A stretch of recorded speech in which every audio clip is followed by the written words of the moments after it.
Picture the sleek, hyper-focused environment of a top-tier Wall Street firm. Every single move is measured, right? It's analyzed and it's solved with a rigorous system. Well, today, we're taking that exact same high-stakes, data-driven approach and pointing it right at your personal finances. We're going to break down an 8-step blueprint designed to get you out of debt fast and, more importantly, keep you out for good. This isn't your standard vague financial advice. No, we're looking at the cold, hard numbers and executing a proven, bulletproof strategy. Let's dive in. But before we get to the solution, I've got to understand the sheer scale of the battlefield we're on. 64 million. Think about that number for a second. That is the staggering number of Americans who have debts sitting in actual collections right this very minute. And we're not just talking about a couple of missed payments here. We're talking about the endless phone calls, the compounding late fees, and honestly, that universal sinking dread you feel in the pit of your stomach every single time you tap to open your banking app. It's literally an epidemic. So it begs the question, why do so many of us end up here? I mean, the absolute most natural reaction is to just feel guilty, right? To look at it as a personal failure or some sort of deep character flaw. But the source material we're breaking down today insists that you absolutely have to reframe this. Literally nobody ends up in this situation because they wanted to. They end up there because nobody ever sat them down and taught them a system that actually works. It's not a character flaw, you're just missing the system. And honestly, that's exactly the problem we're going to solve today. All right, here's the initial setup phase of our debt escape blueprint. Step 1, gain clarity. Step 2, choose your attack plan. And step 3, automate. Notice how incredibly cold and analytical this is? That's the point. We're totally stripping away the emotional stress and replacing it with pure organization. To gain that clarity, you've got to pull up every single debt you owe. Credit cards, student loans, medical bills, even that $200 you owe your buddy. No more pretending it's not there. You have to gather the cold, hard data. Now, the math is where things start to get really wild. For every single one of those debts, you need to write down 3 specific data points: the total balance, the minimum monthly payment, and the interest rate. Let's look at a prime example from the source material, a guy named James. Now, James has 2 credit cards.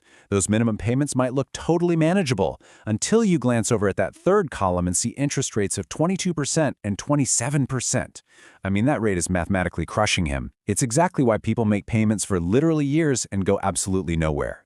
But hey, here's the crazy flip side to this. If you pay off that 27% debt, you are locking in a guaranteed, completely tax-free return on your investment of 27%. Seriously, you cannot get those kinds of guaranteed returns in the stock market. Once you've got your data laid out, it's time to choose your plan of attack. And there are 2 seriously proven methods here. First up is the debt snowball. This is where you pay off the smallest balance first, completely ignoring the interest rate. Why do that? Because those early wins actually matter. Getting a quick win builds this incredible momentum and gives you the psychological fuel you need to keep pushing. Alternatively, you've got the debt avalanche. This is where you aggressively attack the highest interest rate first. Mathematically speaking, this is the superior route. It absolutely saves you the most money in total interest over time, so if you're a strict numbers person, go with the avalanche. If you need that emotional boost of seeing an account literally hit zero, go with the snowball. But listen, the absolute most crucial point here is this. It really doesn't matter which one you pick as long as you pick one and just stick to it. Endlessly switching up your game plan every few weeks is exactly how you end up to spinning your wheels for 3 solid years. Which brings us to a somewhat harsh but honestly liberating truth. Motivation is garbage. You need to automate everything. Why? Because relying on pure willpower is always going to fail you. Motivation is great, it might work for like 3 days. But then, it's a Tuesday night, you're 4 hours deep into a Netflix binge with a bag of salt and vinegar chips, and that extra debt payment you swore you were going to make, it simply never happens. To actually succeed, you have to embrace what the source material calls the lazy way. You just completely eliminate the decision-making process. So here is the exact automation sequence to pretty much guarantee your success. First, schedule all your minimum payments to go out on payday. Boom, late fees are permanently eliminated. Second, set up a separate automatic transfer for whatever extra cash you've got and send it straight to your priority debt, whether that's your snowball or your avalanche target. But here is the absolute most important part of the whole thing. You've got to time both of these transfers to go out the exact day after you get paid. You are actively removing the money before it even sits in your checking account long enough for your brain to justify spending it on some random impulse purchase while scrolling social media. You build this money machine once, and your debt just magically drops every single month without you giving it a second thought. Now, of course, to fuel that beautifully automated machine, you're gonna need some extra cash. And the baseline amount most folks can actually free up with just a little bit of common sense, it's about $500 a month. How do we find that? By aggressively auditing your life. Look at all those unused subscriptions. You know that app you haven't opened since 2021 that is somehow still pulling $11 a month? Cancel it immediately. Next, call your insurance providers and literally just shop around for better rates. Seriously, that one single phone call can easily save you hundreds of dollars a year. Finally, you've got to take a really hard look at your food delivery habits and impulse spending. Most people can easily locate $500 just disappearing into the abyss across these three categories alone. Now, a whole lot of traditional personal finance advice out there will tell you to cut out your $3 coffee, eat super cheap junk food, and just basically suffer your way to wealth. But as our source brilliantly points out, eating cold ramen with the lights off isn't a strategy, it's just misery. And frankly, misery is not a healthy or sustainable long-term plan. Now look, obviously, if you're sitting on 20 grand in credit card debt, you probably shouldn't be booking a luxury vacation to Turks and Caicos. That's just common sense. But completely depriving yourself of any joy isn't the real answer here either. And this right here is exactly why. Cutting your expenses has a hard absolute floor. Think about it. You can only cut so many subscriptions. You can only eat so cheap before you hit absolute zero. But increasing your income, there is literally no ceiling there. Earning more money is exponentially more powerful than just trying to penny pinch and save your way to zero debt. When you start combining real financial literacy with a steadily increasing income, your entire payoff trajectory just completely transforms. So how exactly do we smash through that ceiling? Well, here are your income accelerators. First, freelance a skill you've already got. Are you good at writing, design, bookkeeping, video editing? If the market values it, you can monetize it. Second, and yeah, this is the one everybody avoids because it feels super uncomfortable, but you need to ask for a raise at work or job hop to a much higher paying position. I mean, if you manage to snag a $15,000 a year raise, that totally dwarfs whatever you're saving on skipping coffee. Third, sell all those unused items just collecting dust in your garage. It's incredibly mentally liberating and it puts quick cash in your pocket. And finally, look into temporary side gigs like rideshare or delivery work.